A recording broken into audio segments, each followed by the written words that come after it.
Dando sequência aqui à nossa conferência, eu vou falar para vocês qual o tema agora da conferência aqui das 15 horas, né? Lembrando sempre aqui a todos que nós temos ainda 2 palestras simultâneas, né? Tenho que divulgar aqui para vocês que no auditório 2, né, eu tenho uma palestra sobre pragmática linguística, utilizando exemplos na língua francesa. Então vai acontecer aqui com o palestrante Guilherme Serra Pitch, que tomara que ele explique como é que pronuncia o sobrenome dele, mas é alguma coisa por aí, né? E aqui no auditório 1, nosso amigo aqui, que já está na segunda edição, segunda vez, espero que venha sempre, que vai falar sobre o aplicativo mais popular do mundo para aprendizado de línguas, né, que é o Duolingo. Então, o Emerson é mestre em linguística pela UNB, bacharel em literatura e língua inglesa pela UFMG, licenciado em língua e literatura japonesa pela UNB, bacharel em comunicação social pela UFMG, MBA em gestão de pessoas pela FGV. Eu estou lendo uma poesia ou é o teu currículo, Emerson? Bacana, viu? Membro da Câmara Brasileira da Língua Internacional Esperanto, tradutor do curso de Esperanto do Duolingo para o português, professor de Esperanto da UNB Idiomas, membro vitalício da Associação Mundial de Esperanto, delegado da UEA sobre jornalismo e linguística para o Brasil, ex-redator e jornalista, responsável pela revista Brasila Esperantisto, membro da Associação Brasiliense de Esperanto, professor de Esperanto na AEB e na Seixonoye, tradutor e intérprete de inglês e espanhol para português e preletor sênior da Seixonoye do Brasil. Então, só para prestar bem atenção, porque o cara é fera, né? E eu gosto muito dele. Espero que ele venha sempre aqui no Poliglotar prestigiar aqui nossa conferência. Vem aqui, Emerson, por favor, cara.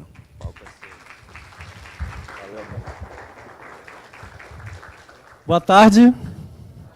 Eu gostaria primeiro de agradecer imensamente a presença de todos vocês. Eu não esperava que a minha palestra fosse atrair tantas pessoas, né? Mas, na verdade, não por causa desse meu currículo, que eu não lembrava que tinha feito tanta coisa, mas acredito, tenho certeza que sim, por causa do poder de atração que tem o próprio Duolingo, né?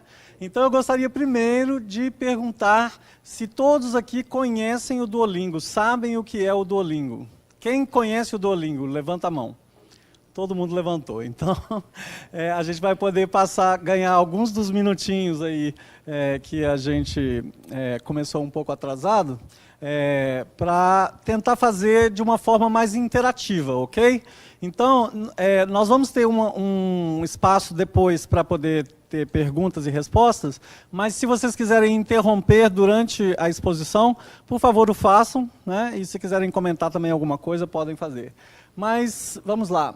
Como se tornar um tradutor do Duolingo? Eu acredito que muitos dos poliglotas, como eu, têm interesse genuíno pelas línguas, né? Eu, por exemplo, estudo atualmente 27 delas, através do Duolingo, né? O meu amigo ali, Jurobola, também está mais ou menos por aí, se não for o dobro, né? Então, nós temos interesse também pela comunicação entre as línguas, né? Eu estou fazendo atualmente um curso na Polônia de pós-graduação em interlinguística, que foi brilhantemente exposto aqui mais cedo hoje pelo nosso amigo que está aqui na plateia, né? Depois, quem se interessar por esse assunto de interlinguística, ou seja, comunicação entre línguas, né, pode procurar na internet, que vai achar muita coisa interessante, inclusive para quem tem interesse na área de computação, né? Porque língua computacional também é língua, e a interlinguística também se ocupa do estudo dessas línguas, né? Eu não posso ir adiante sem primeiro agradecer a organização do Poliglotar, na pessoa aqui do meu amigo JP e também do Diego, que está ali, o Juliano, né? Mas, enfim, são tantas pessoas que estão envolvidas nessa feitura dessa conferência maravilhosa, né, que já está na 2ª edição, e agora com talvez mais do que o dobro da primeira participação, né, em termos de pessoas participantes.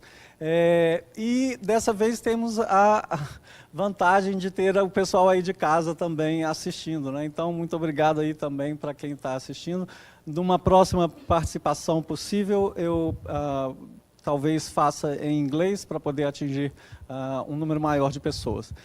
Mas o Duolingo, então, ele, como foi dito, é a ferramenta atual de aprendizagem de idiomas mais popular do mundo.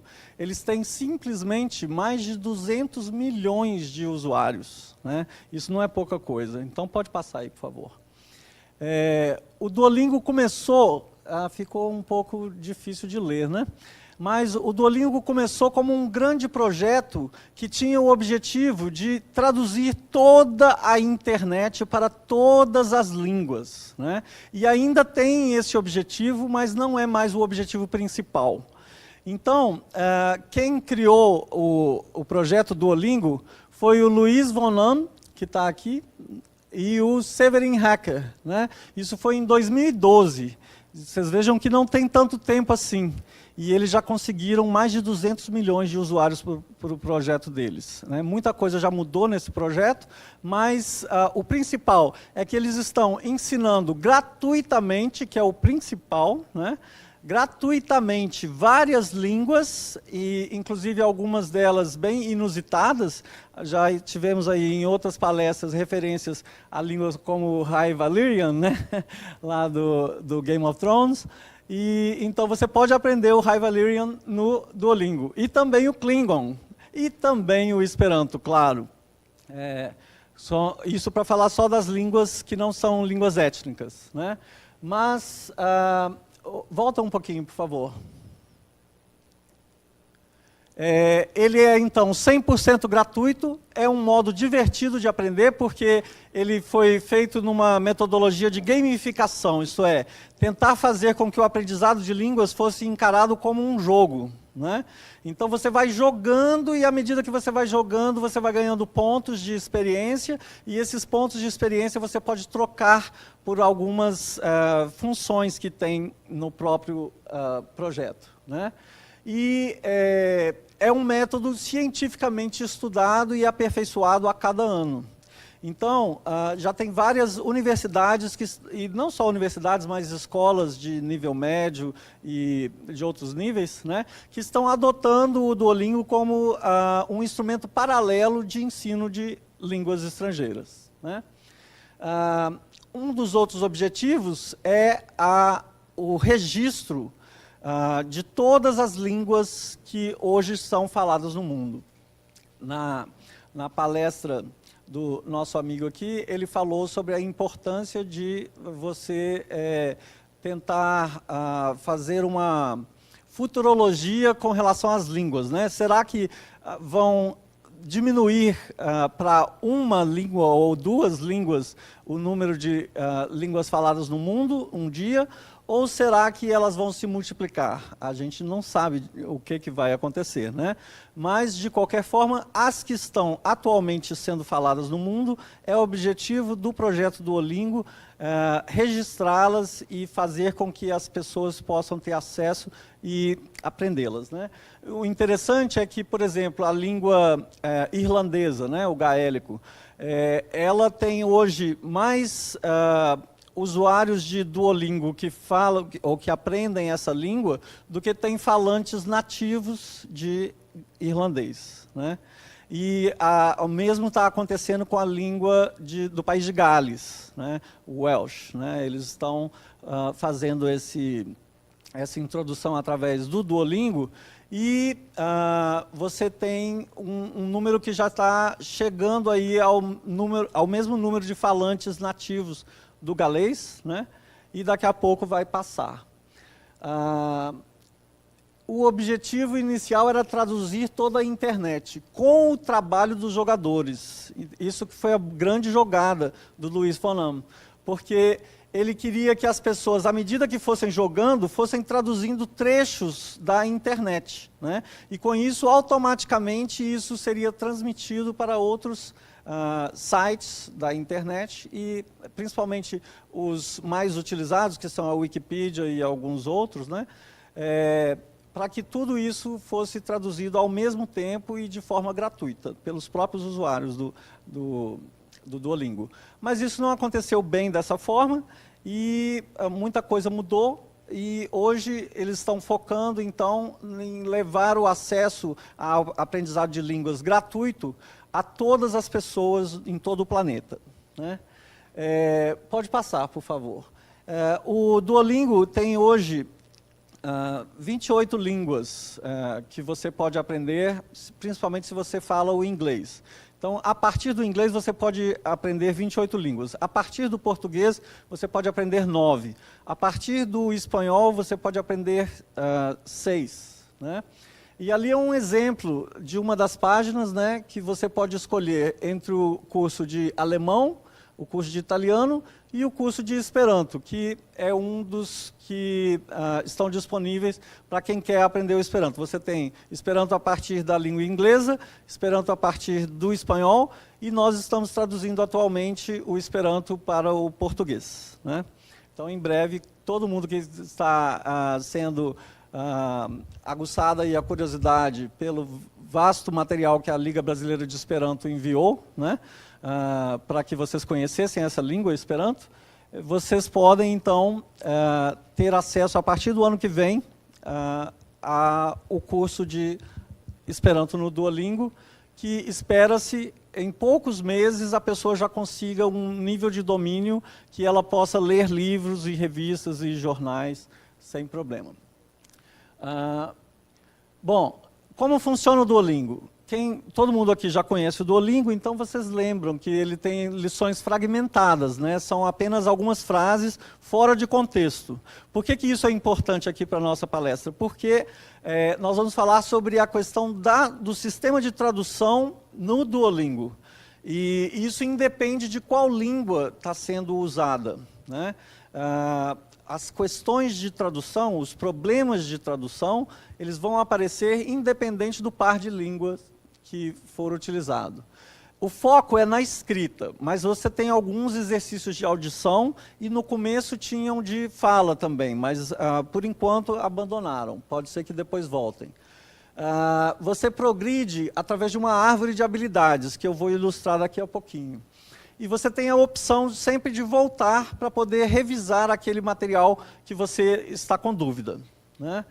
E a estrutura, ela é autodidata, então não tem explicação muito detalhada de gramática, mas você vai aprendendo a gramática à medida que você vai utilizando na própria tradução que você vai fazendo, né? E os jogadores, como eu disse, vão acumulando pontos e lingotes, né, que são uns losângulozinhos, que seriam como barrinhas de ouro, né, que você pode trocar então por alguns produtos que a gente talvez mostre no final. Por favor. Então, ali está um exemplo de uma árvore, né? Esse é o curso de japonês, está lá a bandeirinha branca com o círculozinho lá do japonês, né? Então, você tem, no começo, uma introdução ao hiragana, né? Que é uma das formas de se escrever em japonês, e depois você tem uma introdução ao japonês e aos sons, e depois saudações, né? E a partir dali para baixo tem vários outros assuntos, vários outros temas. Pode passar. Então, à medida que você vai avançando no curso, os temas vão ficando dourados, né, como estão aqueles ali. E se você deixa por algum tempo de... Se você deixa por algum tempo de exercitar algum tema, ele deixa de ficar dourado e ele volta àquela cor lá original, né? E aí você tem que refazer os exercícios para que ele volte a ficar dourado. Esse aqui é o time das pessoas que estão traduzindo o curso de Esperanto para português, né? Sou eu aqui, a Karina, o Túlio Flores lá de Minas e o Wesley Alcoforado, que está no Canadá trabalhando com a gente, né? Pode passar? Então, por que uma pessoa pode se interessar em contribuir com o projeto? Primeiro porque, como eu disse, é um projeto que vai muito além do simples aprendizado de línguas, né? Ele é um projeto de registro de todas as línguas presentes no mundo hoje. E, à medida que forem aparecendo pessoas fluentes em 2 pares de língua, sendo que uma delas for línguas minoritárias, você tem garantido aí, então, que elas vão estar, no mínimo, gamificadas, né, que é a proposta do Duolingo, para que outras pessoas tenham interesse de aprender essas línguas minoritárias. Você tem a possibilidade, trabalhando no Duolingo, que é um trabalho voluntário. Então, eu tinha perguntado aqui para o diretor da Abrates, né, se um tradutor do Duolingo pode se filiar à Abrates, e ele falou que, em princípio, sim. Mas ele também disse que quem se filia à Abrates é quem tem a tradução como meio de ganho de vida, né? Então, o trabalho no Duolingo não é remunerado, né, dos tradutores voluntários. Então, talvez vocês não estejam incluídos aí nas pessoas que possam entrar para a Abrates.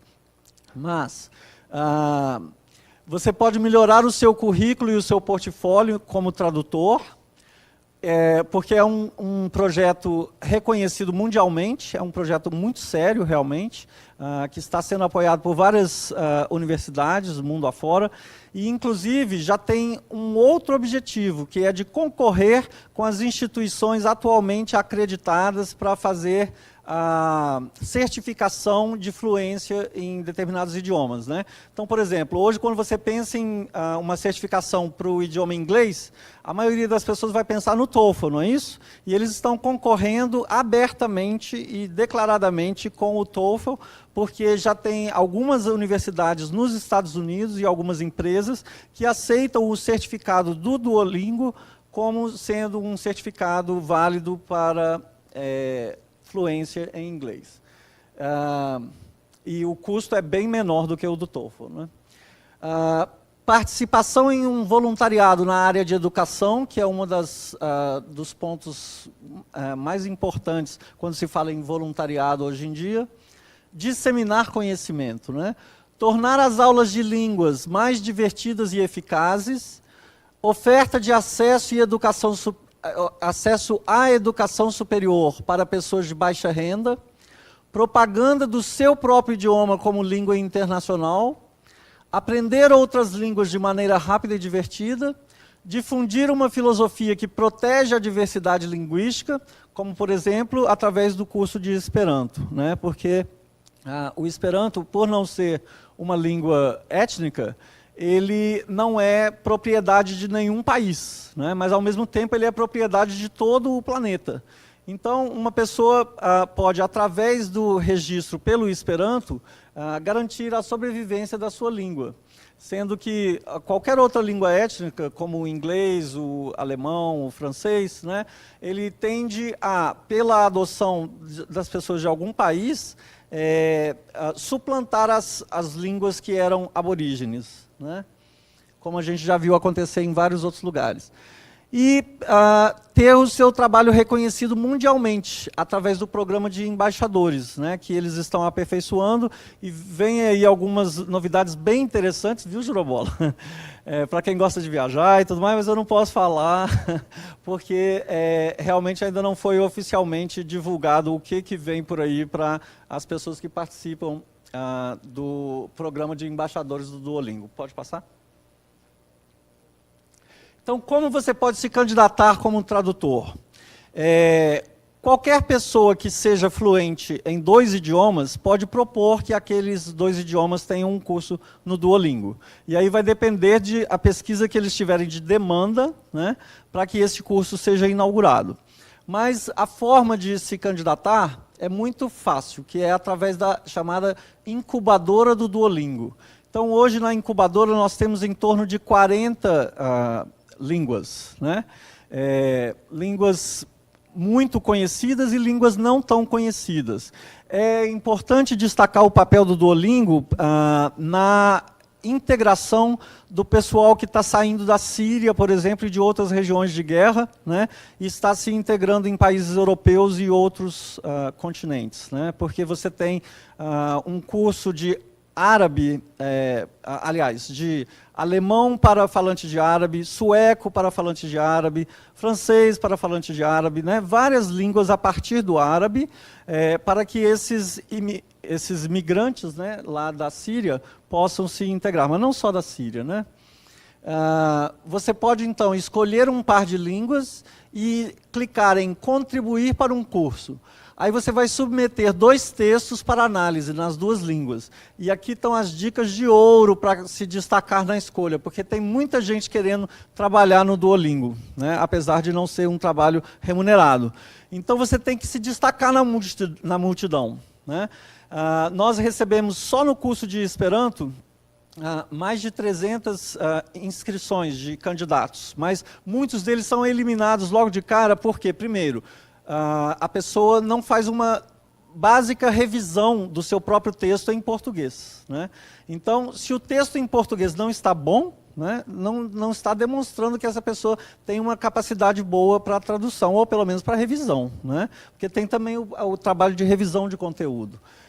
Você deve escrever detalhadamente, mostrando o domínio das 2 línguas. Então, não é copiar um pedaço de texto que você viu na internet, por exemplo, e jogar no Google Translator e aí se candidatar com aquilo, né? Mas sim você mostrar através de extensão vocabular, através de gramática rebuscada, né, que você tem condições de fazer uma tradução mais trabalhada, mais detalhada. E aí você deve mencionar feitos notáveis que você tem naquelas línguas que você pretende trabalhar. Por exemplo, cursos que você já fez nas 2 línguas, diplomas que você tenha, traduções que você já tenha feito e publicado, blogs que você tenha na internet e por aí vai. E você deve escrever mais de um parágrafo, porque a grande maioria escreve de 3 a 4 linhas. Ninguém consegue avaliar a capacidade de um tradutor através de 3 ou 4 linhas, né? Mostrar por que você seria uma boa adição ao time. Então, destacar se você tem bastante tempo livre, principalmente, porque é uma atividade que envolve muito tempo. Atividade de ensino, se você já ensinou alguma das 2 línguas. Se você tem o seu currículo online, então você joga ali o link, né, para as pessoas que vão te avaliar como candidato poderem visitar o seu currículo e conhecer mais sobre você. Pode passar. E aí, você tem na página lá, isso daqui, ó, é a página da incubadora. Então, tem aqui, ó, Contribute to a Course, né, contribuir para um curso. Aliás, eu queria perguntar se todos aqui falam inglês ou compreendem o inglês. Porque vai ter uma ilustração aqui no final. Quem consegue acompanhar um diálogo em inglês? Praticamente todo mundo. Então, daqui a pouco nós vamos ter uma ilustração até divertida do Paul, lá do Lang, como é que é? Lang Focus.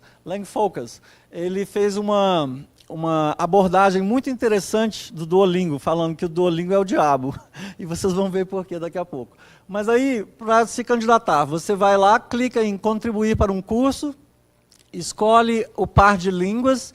Se aqui escrever lá, não existem cursos atualmente nessas línguas, você as conhece, e aí você pode, então, fazer aqueles 2 textos e se candidatar para fazer um curso novo. Ou, se já existir, você se candidata para fazer parte do time que já está traduzindo, por favor.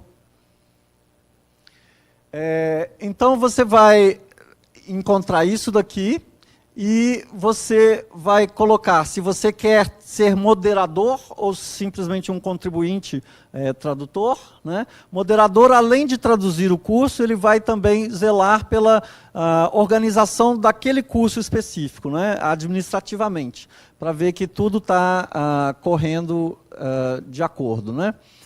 E, principalmente depois que o curso já estiver funcionando, verificar se as pessoas estão errando demais determinada frase, para que você mude aquela frase para que ele possa ensinar melhor. Qual a sua língua nativa e aqui no caso é um candidato para chinês, né? Aí ele vai colocar, em chinês você deve nos fazer conhecer por que você está interessado em construir um curso dessa língua, né? E o que faz com que você esteja qualificado para esse curso. Por favor. E depois, na outra língua, no caso aqui era o português, então seria um curso de chinês para falantes do português. Você vai escrever a mesma coisa que você escreveu no texto em chinês, e aí você vai traduzir, não ao pé da letra, mas de uma maneira que mostre que você é um bom tradutor, né? Porque o tradutor bom não traduz ao pé da letra, vocês sabem disso. E aí depois você coloca o seu e-mail aqui de contato, mas infelizmente isso não tem funcionado, porque nós que estamos lá na equipe selecionando os candidatos, nós não conseguimos ter acesso ao e-mail que as pessoas colocam. Então nós estamos trabalhando isso lá com a equipe da direção do Duolingo para ver se melhora isso. E depois, eu confirmo que eu tenho pelo menos 13 anos de idade. Para você ser tradutor do Duolingo, você tem que ter pelo menos 13 anos de idade. E pode ir para frente? Problemas que podem surgir nas traduções. Nós vamos ter algumas ilustrações aqui logo à frente, mas, primeiro, o limite de frases possíveis para a tradução no sistema, né? Atualmente, são 3.000 frases por palavra. Pode parecer muito, mas se você pega uma língua como o inglês, por exemplo, que tem muita polissemia, né? Vocês sabem o que é polissemia? Que é quando uma palavra tem muitos significados, né? E aí você traduz para uma língua como o português, que também o tem, e aí você tem um problema muito sério, porque você acaba tendo, para uma pequena frase, porque ela está fora de contexto, muito mais de 3.000 possibilidades de tradução, né? Principalmente se a gente considerar a diferença de registro, formal, informal, coloquial, né? E por aí vai. A questão dos homônimos, né, que são palavras que são escritas da mesma forma, mas têm significado diferente. Frases que não ficam bem na tradução reversa. Então você traduz do português para o chinês, digamos, mas aí quando tem a primeira tradução como melhor tradução que você escolheu, vai ser a tradução que eles vão usar do chinês para o português, e ela na tradução reversa não fica soando natural. Então você tem que eliminar aquela frase no curso reverso, né? Excesso de possibilidade de tradução. Por exemplo, aqui do Esperanto, né? Cantis. Cantis é o verbo cantar, né? Mas ele está aqui com a terminação de passado. Em português você tem cantava e cantei, né? Então você, além disso, tem as conjugações para cada pessoa. Então você vai ter que colocar, na tradução de cantis do Esperanto, você vai ter que colocar cantei, cantaste, cantou, toda a conjugação, e depois cantava, cantavas, cantava, tudo isso para todas as possibilidades. Imagina num curso de sânscrito que tem mais ou menos 480 formas de conjugação para cada verbo, né? Falta de contexto, porque as frases não têm indicação nenhuma de quem está falando, para quem está falando, nada disso. Obviedades, vocês vão ter uma ilustração muito interessante daqui a pouco. Falta de padronização na equipe. Então, você começa com 2 pessoas traduzindo, e à medida que vai avançando, você pode convidar mais outras, né? O ideal é que você tenha um grupo, no final, de 8 a 10 pessoas, não mais do que isso, né? E aí você pode ter pessoas que não assimilaram bem as instruções de tradução, e você tem traduções que não estão consistentes à medida que você vai avançando no curso. Frases que não são naturais quando traduzidas. Então, por exemplo, digamos, né, que tenha lá uma frase, I'm looking forward to that. Aí alguém traduz como, eu estou olhando para frente para isso, né? É um exemplo tosco que não vai acontecer no Duolingo, mas que poderia ilustrar o tipo de problema que você pode ter, né? Que estilo adotar na tradução? Quanto ao coloquial, se ele deve ser aceito e em que grau. Porque, por exemplo, no português você tem uma diferença muito grande entre o português que é escrito e o português que é falado, e dependendo de qual região, né? Porque aqui no Nordeste vocês usam mais o tu, né? Lá no centro-oeste para baixo, quer dizer, aí chega no sul tem de novo, né? Mas no centro-oeste e no sudeste não é tanto usado o tu, e quando é usado errado, né? Com a conjugação de você, né? Pode passar, por favor. Então, alguns exemplos aqui. Eu falei sobre obviedades, né? Olha o que pode aparecer lá para você traduzir. Dad. Traduza essa frase. Traduza essa frase. Dad. Aí é uma coisa muito óbvia que não precisaria estar lá, né? Mas está lá, pá, né? No curso aí de norueguês ou sueco, sei lá. Próximo. Então, traduza essa frase. Aí está lá a frase em húngaro, né? E a tradução é: There are not 99 kindergarten teachers flying among the airplanes, but 84. Quer dizer, para que você vai precisar de uma frase dessa na sua vida, né? Mas vamos lá, a próxima. Uma frase do francês, né? Perdoa a pronúncia aí, mas está lá. J'aimerais vivre dans tes chaussures pour être avec toi à chacun de tes pas. Aí a tradução para o inglês. I want to live in your shoes so I can be with you every step of the way.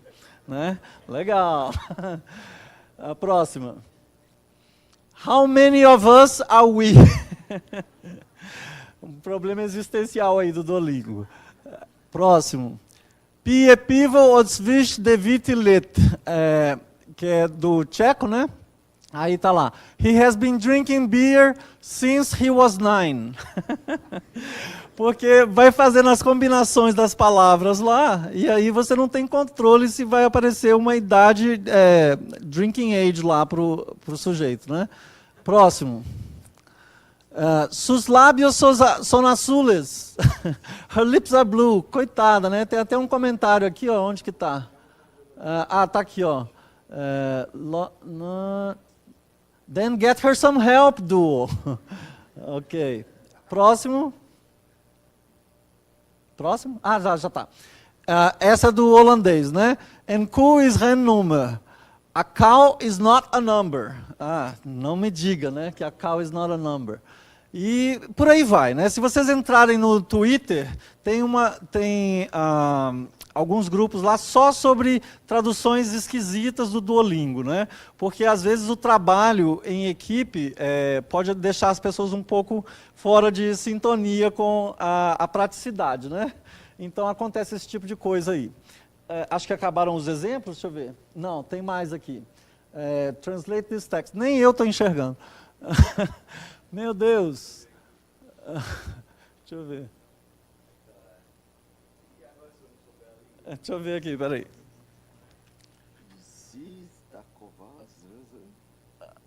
Não. Vamos deixar essa daí. Vamos deixar porque não está dando para ler. Vamos para a próxima. Acho que agora é o vídeo que eu falei que eu ia mostrar, que é do Langfocus, lá do nosso amigo Paul, né? Que vai ilustrar muito divertidamente que a tradução no Duolingo pode chegar a níveis de loucura, né? Então ele fez um vídeo muito divertido que ele vai procurar ali na internet, que chama Duolingo is the devil. This is the accurate truth. Ele vai procurar ali. Mas então, enquanto ele procura, eu vou abrir já para as perguntas ou comentários, porque eu imagino que muitos de vocês já devem ter pensado em se candidatar, talvez alguns já se candidataram, pois não?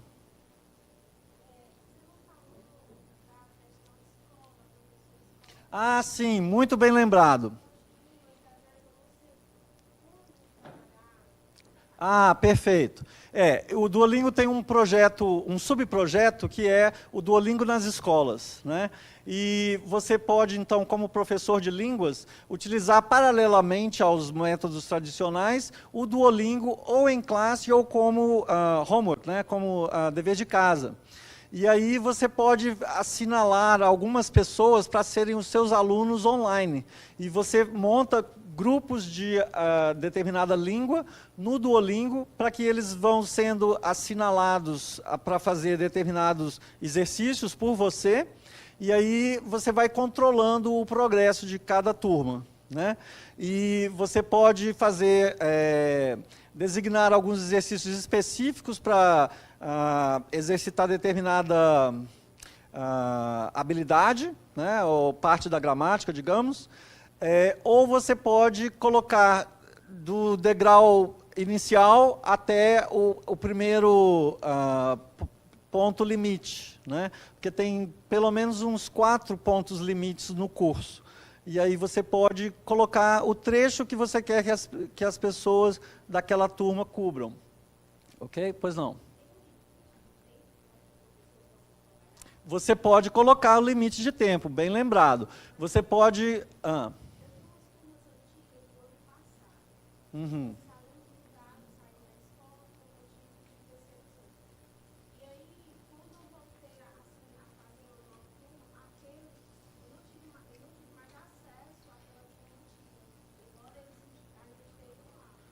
Não teve acesso? Não, aí é problema de software, porque era para continuar tendo acesso. Pode ficar com os alunos, porque, por exemplo, eu tenho uma turma que eu comecei com eles 1 ano e meio atrás de alemão, né? Eu estou como o orientador deles lá. Eu já parei de dar aula para eles há 1 ano e meio, né? E eles continuam lá e eu continuo passando dever para eles, né? Passando esses exercícios. Mas você pode colocar, por exemplo, faça os exercícios X e Y dentro de tantos dias, ou até tantas horas do dia tal, né? Para que seja um desafio cronometrado. Conseguiram? Não, né? Mais alguma pergunta? Pois não.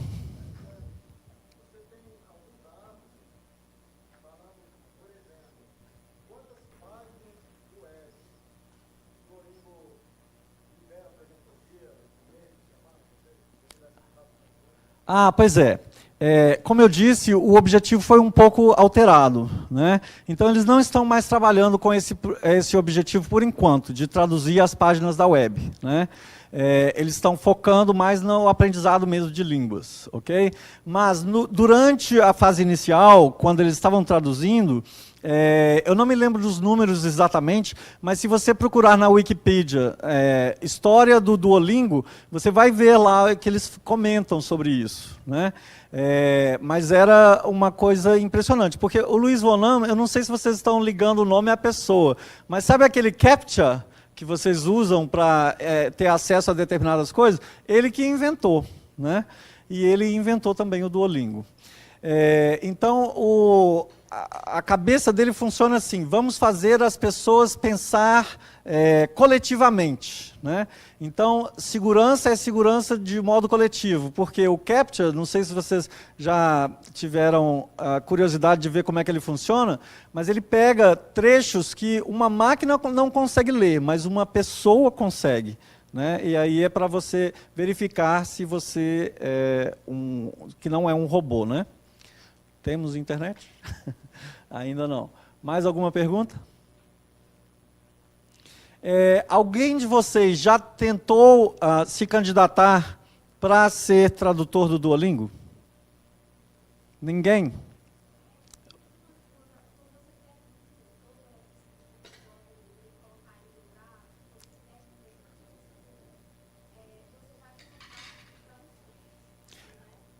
Em alguns cursos você tem o chamado imersão, né?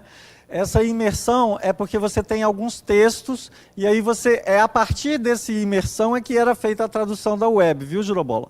Mas esse curso de imersão foi retirado recentemente de todos os cursos, né? Talvez eles voltem com ele, mas a procura não estava boa. As pessoas estavam mais interessadas em jogar o joguinho do que em fazer as traduções, né? Que era o objetivo principal no começo. Então, era muito desgaste, né? Muito investimento em dinheiro realmente para deixar tudo isso disponível para que poucas pessoas utilizassem, né? Vai dar certo? Vamos lá. Bom, pessoal de casa, mais exemplos sobre aquela tradução reversa. Tá. Então, uma tradução reversa, né? Se eu coloco assim, por exemplo, de português para inglês, né? Eu dei um exemplo que foi do inglês para o português, né? A gente pode voltar naquele exemplo, mas está lá assim, I'm looking forward to that, né? E aí, em português, se não traduzir ao pé da letra, como é que ficaria? Eu estou ansioso por isso, né? Mas aí, como às vezes você ensina o próprio Duolingo a traduzir, ele pode traduzir esse tipo de expressão idiomática de uma forma que seja muito literal. E aí, quando você faz a tradução reversa, não funciona, ok? Acho que ficou mais claro assim, JP, ou não? Né? Então, vamos ver lá. Ó. Duolingo is the devil, the undeniable truth. A gente pode ouvir?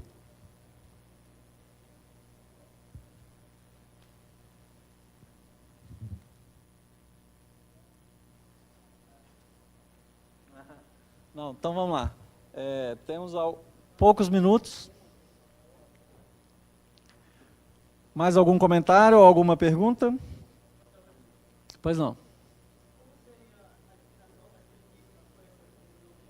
Nível de fluência?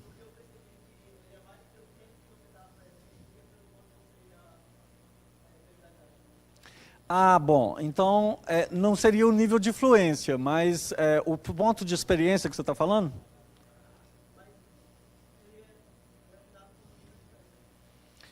Você está dizendo quando você faz o teste? Não, a árvore ela vai acompanhando não o seu nível de fluência, mas sim, agora eu sei o que você está dizendo.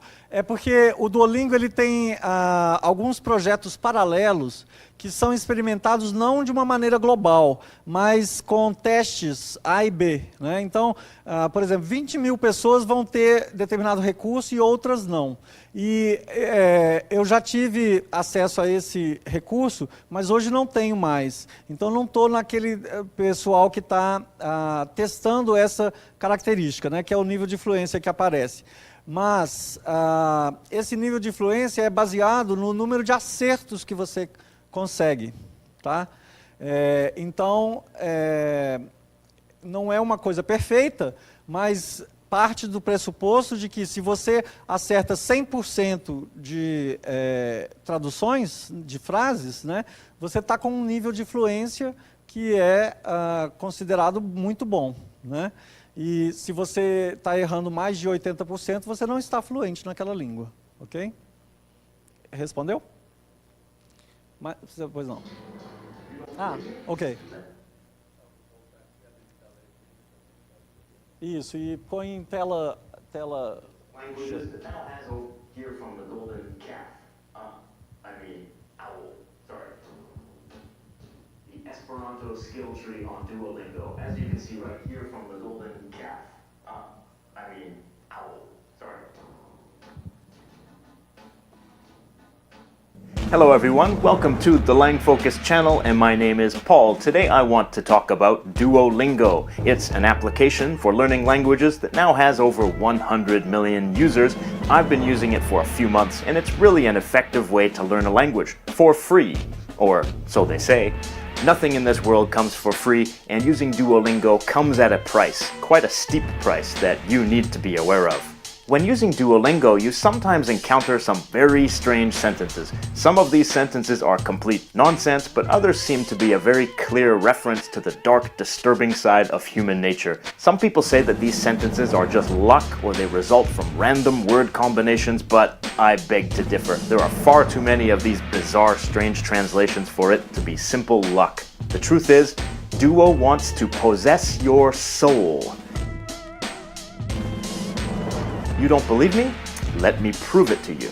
The first thing you may notice is that Duolingo is trying to blur the lines between human beings and animals. The bear hands the beer to a cat. The birds drink beer. Cats drink milk and beer. The duck is drinking wine. Well, by this point, you're probably imagining yourself sitting back having a drink with a bunch of animals, which makes you little more than a simple animal, doesn't it? You drink my cat's milk. Well, that really just is an odd statement, isn't it? The squirrel is our captain. The girl follows the bear's example. So, humans, according to Duolingo, you are supposed to copy what animals do because you should be an animal just like them. I am a snake.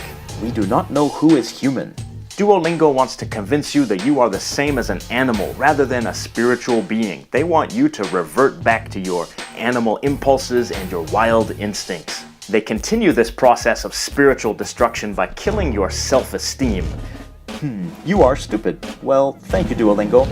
You are useless. You eat like a pig. You have no culture.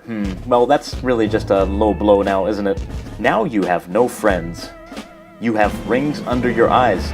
Yours is small. Well, yeah, it probably is a little small, but you didn't have to point that out, thank you. You are just average. Sometimes I doubt your intelligence. Man, I am a loser. You know what? I'm kind of starting to feel like that after reading all these sentences. When you have no self-esteem, you will easily begin to hate others. What the Duo demons do next is make you feel contempt for other people. No one is good. My parents are ugly. Here's a nice little cynical statement. She loves him for his wealth. Your niece is stupid. Your parents are strange. His head is bigger than a football. A little judgmental now, aren't we, Duolingo? I do not like the rich. Once Duolingo makes you hate yourself and hate other people, now you are all alone and they are free to shape your reality. Next, they flood your mind with bizarre and grotesque imagery to cut your old connection with reality and begin pulling you over to the dark side. The bear gave birth to a duck. The boy eats 23 beetles. Now that's something I just don't want to even imagine. The engineer is in the refrigerator. Now, I'm imagining this engineer in pieces in the refrigerator, so this is getting kind of creepy. I am eating an elephant. Okay, poaching, eating endangered animals. Do you import people? Human trafficking, that sounds like the way to go. That is not water, it is yellow. Sorry, I'm eating a rabbit. The cat lays the mouse into the milk. What the hell for? The kid eats insects. And this guy just looks so happy about that. A tiger is eating my husband. The wolf eats me. Do animals have blood? Well, yes they do, but we don't usually focus on it unless we have to. Now that you are fully open to manipulation, Duolingo fills you with a fascination for death and violence. How does an animal die? I am going to die. Why is the kitchen full of blood? Well, that's probably because there was a double homicide. I am ready to die. Well, I'm not, so please don't make me repeat this sentence over and over. You shall bleed. Defeat the babies. And exactly in what context are we fighting these babies? She will go to hell. I'm starting to think we're all going to hell. It is necessary that the husband dies. He has to die. And look, she's so happy about it. Isn't murder fun? Why do you have so many wounds on your body? Well, it could be because I've spent the last hour killing husbands and wild animals on Duolingo. Soon they will shoot. And look how excited this woman is by that incoming onslaught of firepower. You can die. We all commit crimes at times. Where were you at the time of the murder? Now, Duolingo knows that they're probably going to get you into some trouble, so they're just preparing you for that inevitable interrogation. Once your mind is filled with violence, then you are just a single step away from committing acts of violence, while Duo watches and laughs.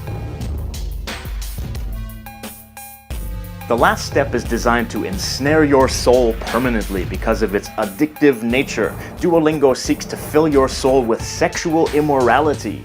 You must be especially careful when learning these sentences. May I kiss you? Well, this one seems innocent enough, but of course it's a slippery slope. My boyfriend eats in the bedroom. The boy pleases the girls. Yeah, this is something we really shouldn't be thinking about, but you know, I guess it's not that bad. He's pleasing them, he's making them feel good. You drink a man's juice. Well, no I don't, but I guess there are some people out there who do. He has a big black sack. He likes balls. Well, to each his own. I am not your toy. And so on and so on. Então aí depois se vocês quiserem ver o final, vocês acessem lá no YouTube, né? Realmente é muito interessante, muito divertido do jeito que ele faz aí. Mas é claro que está um pouquinho fantasiado, né?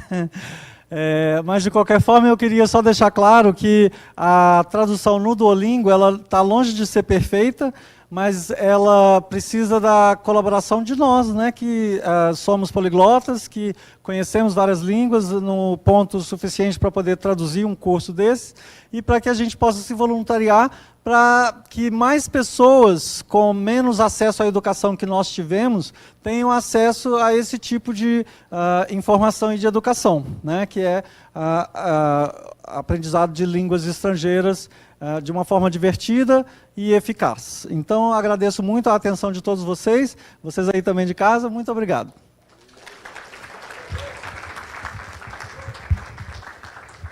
Eu queria agradecer aqui o Emerson e com os outros palestrantes ainda não fez essa solenidade, mas eu queria entregar aqui um chaveirinho do...